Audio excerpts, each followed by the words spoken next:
Hello everyone, welcome to the recap of the 8th round European Chess Championship, which is taking place in Montenegro, Budva. Usually I'm picking up one group, and today I will do with the group under 16. Still, players are quite young, but already a level is quite high. So let's start with one game where Slovenian player was playing with the white pieces. Having a nice advantage is this b pawn is defended passer, which is a huge asset. Of course, the best blockading pieces is a knight. Maybe knight will be able to stop it, but of course this means that this piece will be tangled and white can do something on the other wing. Here it was probably the best to go f4. I know it's not easy to push pawn in front of your king, so f4 would have been preferred. I don't know, maybe some g5, then rook f1, and actually keeping this asset in a pocket for a while. But white went for knight b3, and this is an important lesson that you should be very careful when moving away a piece to the one side, since something can happen on the opposite side of the board. Here white went for this pawn grab, but it backfires, since after knight e5, knight a5, came queen g5, and suddenly there was a small storm coming. This rook is out of play, but black has enough pieces, so knight f3 is a threat. So white pushes f4 with the pointers that knight f3 is now not available, and if white takes with the rook, queen e5 is falling, queen f4, same thing. But then came a shocking move after f4. Black played queen g3, and suddenly this knight is untouchable, since after pawn takes queen f2, there is a checkmate, of course, in a move. So after queen g3, suddenly this taking on e5 is no longer an option, and black suddenly is threatening knight g4. So many threats around. White decided to sack a piece, queen e5, an important piece, but then you will see that the queen here on g3 is very strong. Queen c3, targeting a knight and a pawn. After knight c6 came queen c4. Those two pawns also became an asset, while at the same time it was not easy for black to white to push. a5, a6 happened, but then rook b2 with the idea of queen d5. Queen will be fantastically placed on d5, threatening a checkmate and controlling this promotional square. Knight b4 came as a trick, with the point that if you take, maybe at least I will be able to promote. This would be a perpetual, which is a successful result for white in this position. But after knight b4 came very cold-headed d3, a7 check, and if you go here it's a checkmate. If you go on the other side, same goes here with the checkmating outcome. So here after queen d4, white decided to sack a rook, and now there is no check, and queen a8 is defending on g2, but queen e4, and after promotion there is queen a8, exchanging the queens, threatening rook b1. I don't know if black goes down, there are too many pawns, so he gave check and went to d7, but rook b1 promoting d1. So you can see this lesson, that how the position deteriorated in like few moves. So here it was stable advantage for white, enough pieces to defend, but in few moves the tables were turned, and this queen g3 was a decisive idea. Let's go to the next game. I want to show why it's important to have a proper repertoire. Black went for the Scandinavian, being a rating favorite, 2400 versus 2200, d5, knight c3 line, but then he opted for this line of allowing this knight f6 G takes, queen f6 is possible, G takes as well, but it's slightly dubious, and you will see what's the problem with this pawn structure. The problem is that the king will never be the safe. G file is of course a nice asset for black, but white made it look so simple, so easy. Just push on the other side. C4, taking this square, bishop e7, bishop c3, and now came this a4, a6, a5, a6. Probably a5 was necessary, but then long castle is not an option anymore, so he went for bishop g4, g3, queen f4. It looks very dangerous, but white really showed that everything is under control, that it's not easy to launch an attack. a5 and now a6, and basically it was already over. Queen f1, everything super precise. And now black decided that long-term white is the one which will exploit time factor, improving his position. I love the way how white was playing. Of course, h4 just collects a pawn, so maybe black wanted to take on f3, then push h4, or h4 immediately, but then, as there is a rule of thumb on the sideline attack, you push in the center, react, and you will see that there was not enough pieces for black to attack on the king side. The rook is attacked, no time for bishop f3 because of queen c8, and king will run away after bishop d8. There is also rook e6 stuff, but let's say if I don't see it, after rook f3, king goes up and hide. So after queen b7, king d8 was played, c6, and suddenly we are playing in black's courtyard, takings, knight d4, everything was well played, h4 stopping h-file. Now it was like desperation. I love the way how white was controlling everything. Everything is beautifully coordinated, pieces are protected, there is only one check, and black just wanted somehow to muddy the water, but it was all over. This is very instructive game to see how you exploit a better pawn structure and how king safety, it's quite important. And yeah, you cannot just go all in without your king being safe. Very interesting position is the following, where it looks like dream position for white in terms of all the pieces, all the pawns are on the light square. White is having a special advantage, but in the hand of good player, and how black was cool-headed, I love the way how black played. So black decided to push pawns on the dark squares, allowing this queen f7, which looks horrible.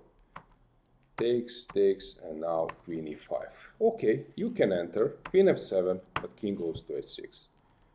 And I would maybe think in this position that I have some way to target black king, but actually that's not the case.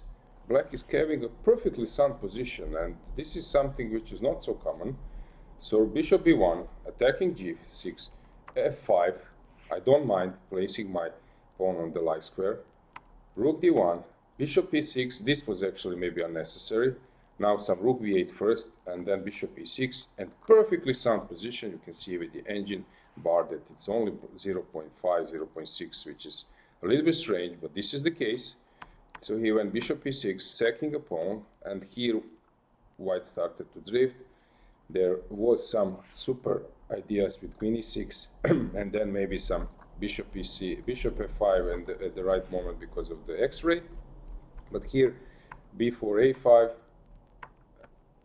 takes, e4, take a look, and suddenly position completely changed. It was black's king which was safe, and white's king which was quite weak. And yeah, two pawns up,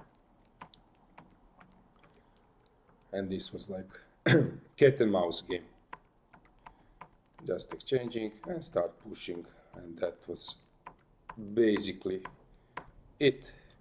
Stalemate, trap, avoided, and 3 pawns. Very strange outcome of the events.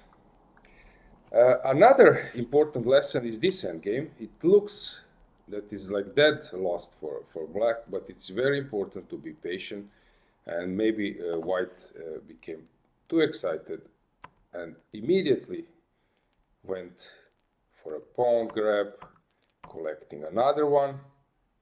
But here probably b4 was premature, 97 maybe first, and if go king d7, now it's important to realize that there is a possibility of pushing, and there is no way for black to stop this pawn of marching to a promotion. So black was happy to see b4, because when the position is open, a bishop is super strong. h4 rightly played at the right moment, and actually white was not able to find a way how to win this position, and it was a draw from totally winning in few moves to drawing. Let's go to women's section or girls section under 16. There we have a really interesting fight. It's quite level, although okay, this is group under 18. Sorry, let's start with under 18. In this game, I just want to show that Noga Orjan, last year winner, she's struggling with her repertoire, because take a look.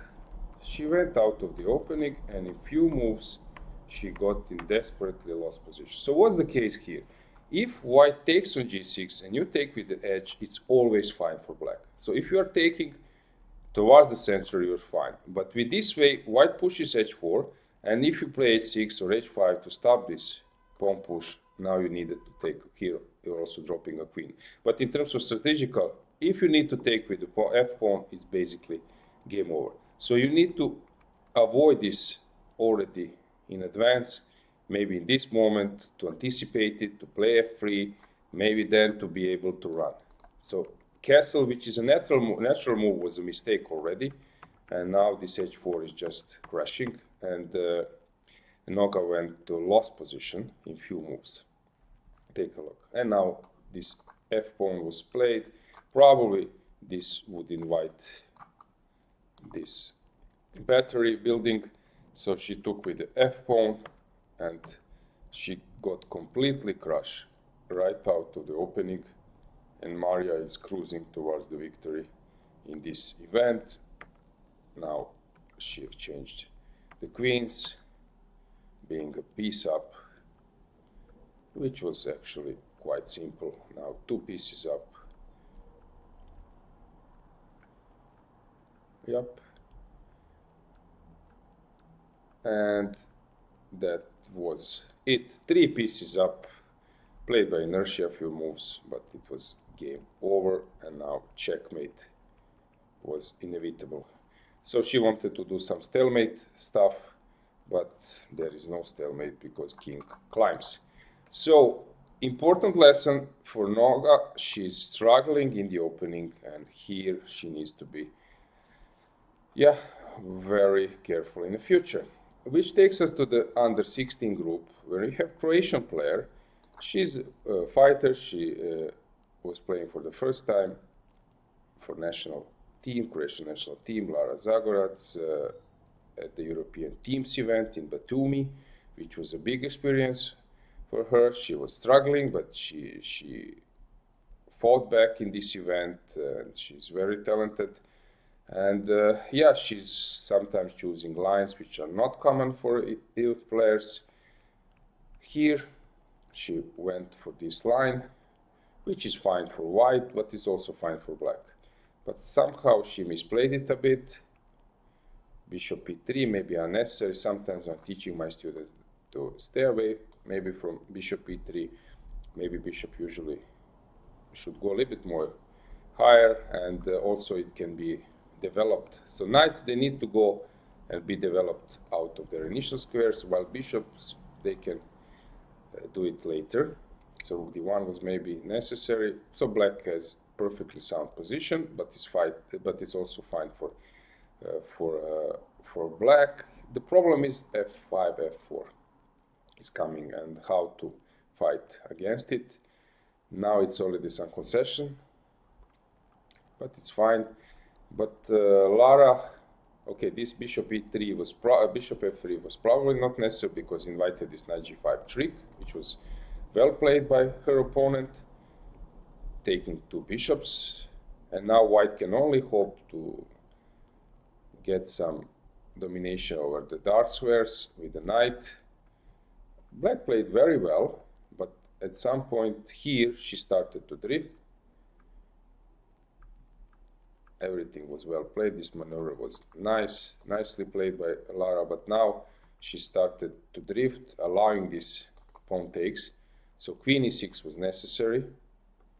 So she allowed this e6 motive, and then Lara played very, very well. She was up to a task, building this battery or the diagonal, preparing some space for her bishop, and then came this blunder because, okay, queen e7, queen c3 was threatening, but here it was just a piece down, and for her it was an easy job to convert.